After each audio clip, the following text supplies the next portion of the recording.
ರೈತ ಬಾಂಧವರಿಗೆ ನಮಸ್ಕಾರಗಳು. ನೀವು ಕೇಳುತ್ತಿದ್ದೀರಿ 89.6 ಕಂಪನಾಂಕದಲ್ಲಿ ನಿಮ್ಮ ನೆಚ್ಚಿನ ಸಹಕಾರ ರೇಡಿಯೋ ಗದಗ್. ನಮ್ಮ ಧ್ವನಿ ನಿಮಗಾಗಿ. ನಿಮ್ಮೆಲ್ಲರಿಗೂ ಸ್ವಾಗತ. ಸಹಕಾರ ರೇಡಿಯೋ ಕಿಸಾನ್ ಸಮೃದ್ಧಿ ನಿರ್ಮಾಣ ಅಡಿಯಲ್ಲಿ ನೀವು ಕೃಷಿ, ತೋಟಗಾರಿಕೆ, ಯಶಸ್ವಿ ರೈತರ ಯಶೋಗಾಥೆಗಳು ಹಾಗೂ ಸಂದರ್ಶನ, ಯಶಸ್ವಿ ಉದ್ದಿಮೆದಾರರು ಮತ್ತು ಯುವಕರ ಸಂದರ್ಶನ, ಮೌಲ್ಯವರ್ಧನೆ, ಕೃಷಿ ಆಧಾರಿತ ಉದ್ದಿಮೆಗಳು, ಉಪಕಸುಬುಗಳು ಹಾಗೂ ಪಶುಸಂಗೋಪನೆ ಆಧಾರಿತ ಕಾರ್ಯಕ್ರಮಗಳನ್ನು ಕೇಳುತ್ತೀರಿ. ಐಸಿಎಆರ್ ಕೆಎಚ್ ಪಾಟೀಲ್ ಕೃಷಿ ವಿಜ್ಞಾನ ಕೇಂದ್ರ ಗದಗ್ ಇವರ 89.6 FM ಕಂಪನಾಂಕದ ಸಹಕಾರ ರೇಡಿಯೋ ಗದಗ್ನಲ್ಲಿ ಕಿಸಾನ್ ಸಮೃದ್ಧಿ ನಿರ್ಮಾಣದ ಅಡಿಯಲ್ಲಿ ಈಗ ರೈತ ಬಂಧು ಕಾರ್ಯಕ್ರಮದಲ್ಲಿ ಇಂದು ನೀವು ನೀಲಿ ಸುಂದರಿಯ ಬಗ್ಗೆ ಕೇಳಲಿದ್ದೀರಿ.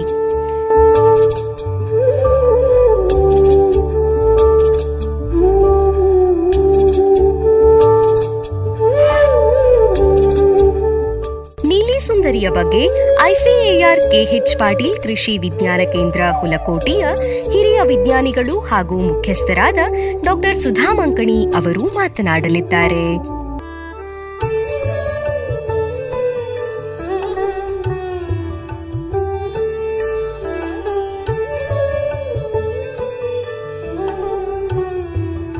ಆತ್ಮೀಯ ಕೇಳುಗರೆ, ಇವತ್ತಿನ ದಿವಸ ಈ ನೀಲಿ ಸುಂದರಿಯ ಕುರಿತು ಕೆಲವೊಂದಿಷ್ಟು ವಿಷಯಗಳನ್ನು ನಾನು ತಿಳಿಸ್ತಾ ಇದ್ದೀನಿ. ಏನು ಈ ನೀಲಿ ಸುಂದರಿ, ಯಾರೀ ನೀಲಿ ಸುಂದರಿ ಅಂತೀರಾ? ಗ್ರಾಮೀಣ ಭಾಗದಲ್ಲಿ ನೀಲಿ ಸುಂದರಿ ಅಂತ ಹೇಳಿ ಹೆಸರುವಾಸಿಯಾಗಿರೋದು ನೇರಳೆ ಹಣ್ಣು, ಅಂದರೆ ಜಾಮೂನ್ ಹಣ್ಣು ಅಥವಾ ನೇರಳೆ ಹಣ್ಣಿಗೆ ನಾವೇನು ಹೇಳ್ತೀವಿ ಅಂದರೆ ಹೆಚ್ಚಾಗಿ ಗ್ರಾಮೀಣ ಪ್ರದೇಶದಲ್ಲಿ ನೀಲಿ ಸುಂದರಿ ಅಂತ ಹೇಳಿ ಕರೀತಾರೆ. ಎಲ್ಲ ಋತುಗಳಲ್ಲಿ ಇದು ದೊರೆಯೋದಿಲ್ಲ. ಒಂದೆರಡು ತಿಂಗಳಲ್ಲಿ ಅಂದರೆ ವರ್ಷದಲ್ಲಿ ಒಂದೆರಡು ತಿಂಗಳು ಮಾತ್ರ ಕಾಣಿಸಿಕೊಳ್ಳುವಂತಹ ಈ ನೇರಳೆ ಹಣ್ಣು ಎಲ್ರಿಗೂ ಕೂಡ ಅಚ್ಚುಮೆಚ್ಚು.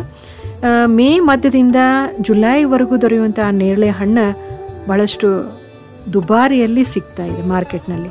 ಪ್ರತಿ ಕಿಲೋಗೆ 200 - 300 ರೂಪಾಯಿ ದರ ಇರೋದಕ್ಕೆ ಎಲ್ಲರೂ ಕೂಡ ತಿನ್ನಲಿಕ್ಕೆ ಹಿಂದೇಟು ಹಾಕ್ತಾರೆ. ಆದರೆ ದುಬಾರಿ ಹಣ್ಣು ಅಂತ ಹೇಳಿ ತಿನ್ನದೇ ಇದ್ರೂ ಕೂಡ ನಷ್ಟವಾಗೋದು ಯಾರಿಗೆ ಅಂದರೆ ನಮಗೆ. ಕಪ್ಪು ಮತ್ತು ಕಡುನೀಲಿ ಬಣ್ಣ ಇರುವಂಥ ಈ ಹಣ್ಣನ್ನು ವರ್ಷದಲ್ಲಿ ಒಂದು 3-4 ಸಲ ಆದರೂ ಕೂಡ ನಾವು ಸವಿಯಲೇಬೇಕು.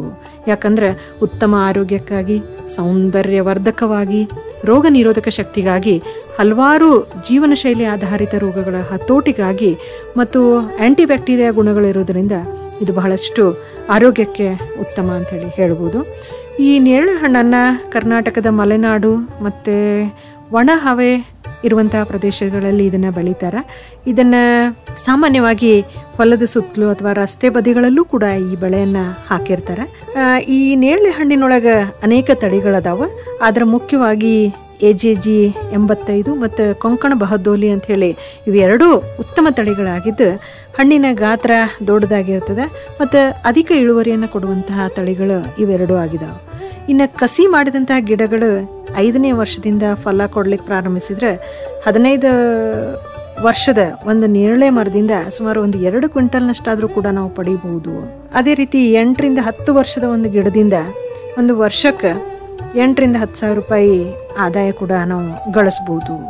ಆಮೇಲೆ ಬೆಳೆದಂತಹ ರೈತರು ಸ್ವತಃ ಮಾರಾಟ ಮಾಡಿದರೆ ಒಂದು ಕ್ವಿಂಟಲ್ ಹಣ್ಣಿನಿಂದ ಒಂದು 20 ಸಾವಿರ ರೂಪಾಯಿ ಆದರೂ ಕೂಡ ಅಂದಾಜಾಗಿ ಆದಾಯ ದೊರಕ್ತದೆ. ಹಾಗಾದರೆ ಈ ಒಂದು 100 ಗ್ರಾಮ್ ನೇರಳೆ ಹಣ್ಣನ್ನು ನಾವು ತಗೊಂಡಾಗ ಅದರಲ್ಲಿ ಏನು ಪೋಷಕಾಂಶಗಳು ಇರ್ತಾವೆ ಅಂತಂದರೆ ಸುಮಾರು ಶಕ್ತಿ ನೋಡಿದರೆ 62 ಕ್ಯಾಲರೀಸ್ ಅಷ್ಟು ಇರ್ತದೆ. ಇನ್ನು ಕೊಬ್ಬು ಅತಿ ಕಡಿಮೆ 0.3 ಗ್ರಾಮ್ನಷ್ಟು ಇರ್ತದೆ. ಅದೇ ರೀತಿಯಾಗಿ ನಾರಿನಂಶ ಇದರಲ್ಲಿ 0.9 ಗ್ರಾಮ್ನಷ್ಟು ಇರ್ತದೆ. ಇನ್ನು ಕ್ಯಾಲ್ಶಿಯಂ ಲವಣ ತಗೊಂಡಾಗ 15 ಮಿಲಿಗ್ರಾಮ್ನಷ್ಟು ಇರ್ತದೆ. ಅದೇ ರೀತಿ ಫಾಸ್ಫರಸ್ ಕೂಡ 15 ಮಿಲಿಗ್ರಾಮ್ ಇರ್ತದೆ. ಇನ್ನು ಜೀವಸತ್ವ C 18 ಮಿಲಿಗ್ರಾಮ್ನಷ್ಟು ಇರ್ತದೆ. ಹಾಗಾದರೆ ಇನ್ನು ನೇರಳೆ ಹಣ್ಣಿನೊಳಗೆ ಏನು ಔಷಧೀಯ ಗುಣಗಳಿದಾವೆ, ಅದನ್ನು ನಾವು ದಿನನಿತ್ಯ ಆಹಾರದಲ್ಲಿ ಯಾಕೆ ಬಳಸಬೇಕು ಅಂತ ನಾವು ನೋಡಿದಾಗ ಈ ನೇರಳೆ ಹಣ್ಣಾಗಲಿ, ನೇರಳೆ ಎಲೆ ಆಗಲಿ ಹಾಗೂ ನೇರಳೆ ಬೀಜ ಈ ಒಂದು ಸಕ್ಕರೆ ಕಾಯಿಲೆಗೆ ಉತ್ತಮ ಔಷಧ ಅಂತ ಹೇಳ್ಬೋದು. ಯಾಕಂದರೆ ದೇಹದಲ್ಲಿರುವಂತಹ ಈ ಸಕ್ಕರೆ ಪ್ರಮಾಣವನ್ನು ಶಕ್ತಿಯಾಗಿ ಬದಲಾವಣೆ ಮಾಡುವಂತಹ ಕೆಲಸ ಈ ನೇರಳೆ ಹಣ್ಣಿನದು. ಮತ್ತು ನೇರಳೆ ಹಣ್ಣು ಕಡಿಮೆ ಗ್ಲೈಸಿಮಿಕ್ ಇಂಡೆಕ್ಸ್ ಇರೋದ್ರಿಂದ ಸಕ್ಕರೆ ಕಾಯಿಲೆ ಉಳ್ಳವರಿಗೆ ಮೂತ್ರ ವಿಸರ್ಜನೆ ತೊಂದರೆ ಹಾಗೂ ಬಾಯಾರಿಕೆ ಆಗೋದನ್ನು ತಡೆಗಟ್ಟಲಿಕ್ಕೆ ಇದು ಬಹಳಷ್ಟು ಸಹಕಾರಿ ಅಂತ ಹೇಳ್ಬೋದು. ಈ ನೇರಳೆ ಹಣ್ಣಿನ ತೊಗಟೆ, ಎಲೆ ಹಾಗೂ ಬೀಜದಿಂದ ತಯಾರಿಸಿದಂಥ ಡಿಕಾಕ್ಷನ್ ಕುಡಿಯೋದ್ರಿಂದ ಕೂಡ ಮೂತ್ರದಲ್ಲಿರುವಂತಹ ಸಕ್ಕರೆ ಅಂಶವನ್ನ ಕೂಡ ಕಡಿಮೆ ಮಾಡಬಹುದು. ಇನ್ನು ನೇರಳೆ ಹಣ್ಣಿನ ಬೀಜದಲ್ಲಿರುವಂತಹ ಜಾಂಬೋವಿನ್ ಎಂಬ ಅಂಶವನ್ನ ಸ್ಟಾರ್ಚ್ ಅನ್ನ ಸಕ್ಕರೆಯಾಗಿ ಬದಲಾವಣೆ ಮಾಡದ ಹಾಗೆ ತಡೆಗಟ್ಟಲಿಕ್ಕೆ ಇದು ಬಹಳಷ್ಟು ನೆರವನ್ನ ಕೊಡ್ತದೆ. ಇನ್ನು ಹೃದಯಕ್ಕೆ ಸಂಬಂಧಪಟ್ಟಂತಹ ಕಾಯಿಲೆಗಳನ್ನ ಕಡಿಮೆ ಮಾಡಲು ನೇರಳೆ ಹಣ್ಣು ಬಹಳ ಮುಖ್ಯವಾಗಿ ಈ ಹೃದಯಾಘಾತ, ರಕ್ತದೊತ್ತಡ ಮತ್ತು ರಕ್ತನಾಳಗಳು ಗಟ್ಟಿಯಾಗುವುದನ್ನ ತಡೆಯುವಂತಹ ಶಕ್ತಿ ನೇರಳೆ ಹಣ್ಣಿಗಿದೆ ಅಂತ ಹೇಳ್ಬೋದು. ಇನ್ನು ನೇರಳೆ ಹಣ್ಣಿನ ಬೀಜದ ಪುಡಿಯನ್ನ ಆಕಳ ಹಾಲಿನ ಜೊತೆ ಮಿಶ್ರಣ ಮಾಡಿ ನೋವಾದಂತಹ ಜಾಗಕ್ಕೆ ಹಚ್ಚಿದ್ರೆ ಬೆಳಗ್ಗೆ ತೊಳ್ಕೊಂಡ್ರೆ ಅದು ಕೂಡ ಗುಣವಾಗ್ತದೆ, ನೋವು ಕಡಿಮೆ ಆಗ್ತದೆ ಅಂತ ನಾವು ಹೇಳ್ಬೋದು. ಮುಖದ ಮೇಲೆ ಮೊಡವೆ ಹಾಗೂ ಕಲೆಗಳಿದ್ರೆ, ಒಂದು ಕಪ್ಪಾದಂಥ ಕಲೆಗಳಿದ್ರೆ ಹಾಗೂ ಎಣ್ಣೆ ಅಂಶ ಹೆಚ್ಚಿದ್ರೆ ಈ ನೇರಳೆ ಹಣ್ಣಿನ ತಿರುಳು, ಬೀಜದ ಪುಡಿ, ರೋಸ್ ವಾಟರ್ ಮಿಕ್ಸ್ ಮಾಡಿ ಮತ್ತು ಬೆಂಟದ ನೆಲ್ಲಿಕಾಯಿ ರಸ ಸೇರಿಸಿ, ಕಡಲೆ ಹಿಟ್ಟನ್ನು ಸೇರಿಸಿ ಪೇಸ್ಟ್ ಮಾಡಿ ಮುಖಕ್ಕೆ ಹಚ್ಚೋದ್ರಿಂದ ಕೂಡ ಮೊಡವೆಗಳು ಕಡಿಮೆ ಆಗ್ತಾವೆ ಅಂತ ಹೇಳ್ಬೋದು. ಇನ್ನು ತ್ವಚೆ ಎಣ್ಣೆಯನ್ನು ನಿಯಂತ್ರಣಕ್ಕೆ ತರುವಂತಹ ಶಕ್ತಿ ಈ ಒಂದು ನೇರಳೆ ಹಣ್ಣಿಗಿದೆ. ಅಂದರೆ ಒಂದೇ ದಿನದೊಳಗೆ ಇದನ್ನು ಹಚ್ಕೊಂಡ್ರೆ ಕಡಿಮೆ ಆಗೋದಿಲ್ಲ. ದಿನನಿತ್ಯ ಮುಖಕ್ಕೆ ನಾವು ಲೇಪನ ಮಾಡೋದ್ರಿಂದ ಕ್ರಮೇಣವಾಗಿ ಮೊಡವೆಗಳು ಹಾಗೂ ಕಲೆಗಳು ಕಡಿಮೆ ಆಗ್ತಾವೆ ಅಂತ ನಾವು ಹೇಳ್ಬೋದು. ಇನ್ನು ನೇರಳೆ ಹಣ್ಣಿನೊಳಗೆ ಆ್ಯಂಟಿಬ್ಯಾಕ್ಟೀರಿಯಾ ಗುಣಗಳಿರೋದ್ರಿಂದ ದಿನನಿತ್ಯ ಬಳಸೋದ್ರಿಂದ ಬಾಯಿಯ ದುರ್ವಾಸನೆಗಳು ಕೂಡ ದೂರ ಆಗ್ತಾವೆ.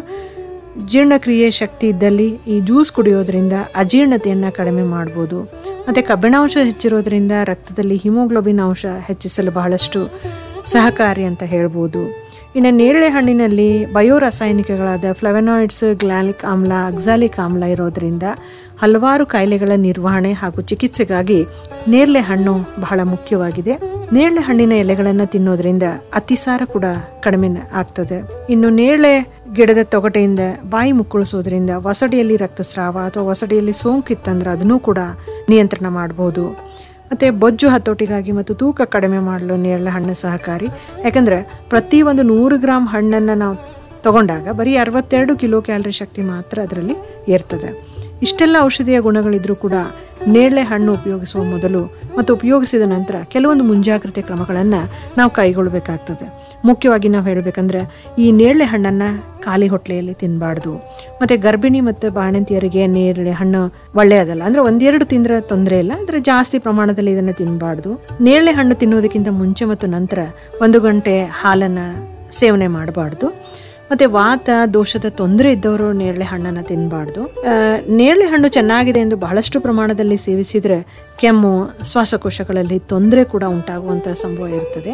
ಏನೇ ಆಗಲಿ, ಎಷ್ಟೇ ನಕಾರಾತ್ಮಕ ಗುಣಗಳಿದ್ರೂ ಕೂಡ ಉತ್ತಮ ಆರೋಗ್ಯಕ್ಕೆ ಮತ್ತು ಹಲವಾರು ಕಾಯಿಲೆಗಳ ನಿಯಂತ್ರಣಕ್ಕೆ ಮನೆ ಮದ್ದಾಗಿರುವಂತಹ ನೀಲಿ ಸುಂದರಿಯನ್ನು ನಾವು ಬಳಸೋದು ಆರೋಗ್ಯಕ್ಕೆ ಒಳ್ಳೆಯದು ಅಂತ ಹೇಳ್ಬೋದು. ಅತಿಯಾದರೆ ಅಮೃತ ವಿಷದಂತೆ ಹಿತವಾಗಿ ಮಿತವಾಗಿ ಬಳಸಿದರೆ ಯಾವುದೇ ತೊಂದರೆ ಇಲ್ಲ.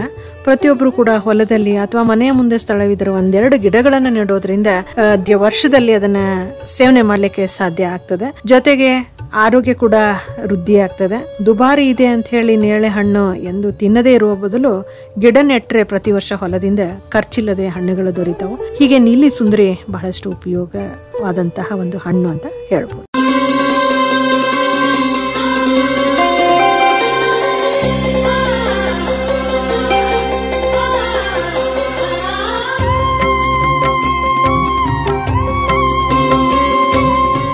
ಇದುವರೆಗೆ ನೀವು ನಿಮ್ಮ ನೆಚ್ಚಿನ ಸಹಕಾರ ರೇಡಿಯೋ ಗದಗ್ನಲ್ಲಿ ಕಿಸಾನ್ ಸಮೃದ್ಧಿ ನಿರ್ಮಾಣದ ಅಡಿಯಲ್ಲಿ ಈಗ ರೈತ ಬಂಧು ಕಾರ್ಯಕ್ರಮವನ್ನು ಕೇಳಿದಿರಿ.